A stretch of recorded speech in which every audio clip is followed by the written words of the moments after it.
Bonjour.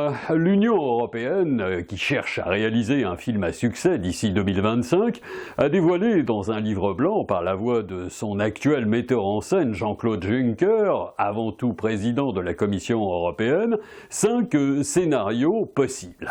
La lecture de ces derniers montre toute l'importance d'une initiative unité et détermination commune des 27 acteurs de premier plan appelés à participer, certains étant déjà des vedettes reconnues. Elle témoigne également de la nature et de l'ampleur des risques inhérents aux choix qui devront être faits pour assurer la parfaite interprétation des rôles qui leur reviennent, mais aussi pour remporter l'adhésion des nombreux Européens spectateurs-acteurs qui considèrent l'Union trop éloignée de leurs préoccupations et génératrice de trop d'interférences dans leur vie quotidienne. Les défis à relever sont de taille. L'Union européenne se trouve en effet confrontée au départ d'une de ses stars capricieuses pour cause de Brexit. Alors que l'Union européenne s'apprête à célébrer son 60e anniversaire, la remarquable superproduction qui sera projetée à Rome le 27 mars permettra à certains de découvrir et à d'autres de revoir le long métrage qui retrace la fantastique période de paix qui s'étend sur 7 décennies et vaut au final la présence de 500 millions de citoyens figurants qui vivent aujourd'hui libres au sein de l'une des économies les plus prospères de la planète. Pour aussi instructif, voire satisfaisant que soit ce regard sur le passé, ce dernier doit plus que jamais servir de source d'inspiration pour concevoir et offrir, cette fois grâce à l'arrivée de nouvelles technologies et de multiples nouvelles données inconnues à l'époque, de véritables perspectives qui donnent aux 27 acteurs vedettes l'opportunité de réfléchir et d'élaborer ensemble ce qui se fait de mieux dans le genre vision d'avenir. Car le grand mérite de cette épopée aura été de commuer un rêve en réalité.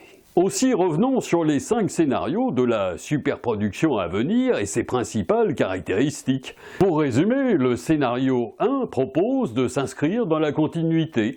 Le scénario 2 s'articule sur le rien d'autre que le marché unique. Le scénario 3 repose sur une trame assez différente, ceux qui veulent plus font plus. Le scénario 4 repose sur l'idée faire moins mais de manière plus efficace. Quant au scénario 5, il s'appuie sur le faire beaucoup plus ensemble. On comprend donc à quel point le choix va s'avérer difficile.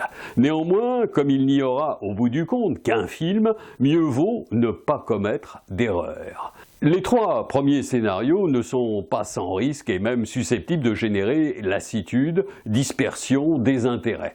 Et c'est là que les citoyens pourraient manifester leur profond désaccord. En revanche, faire moins de manière plus efficace peut apparaître comme une démarche performantielle de bonne aloi, le tout étant de savoir ce qui y passerait à l'as.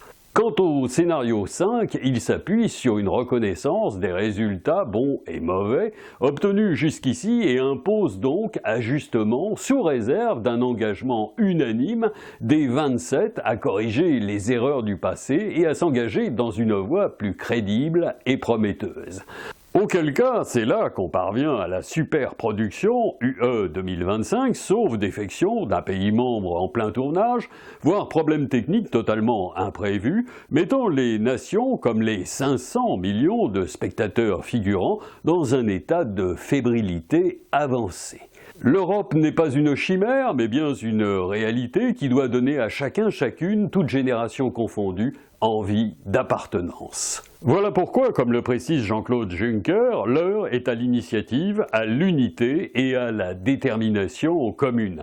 Un message que doivent impérativement prendre en considération les candidats à la présidentielle 2017, sachant qu'on ne fait rien de bien isolé, replié sur soi, sauf à être la première puissance mondiale et à pouvoir s'appuyer sur la notion d'États-Unis. Il faut donc une Europe forte au programme.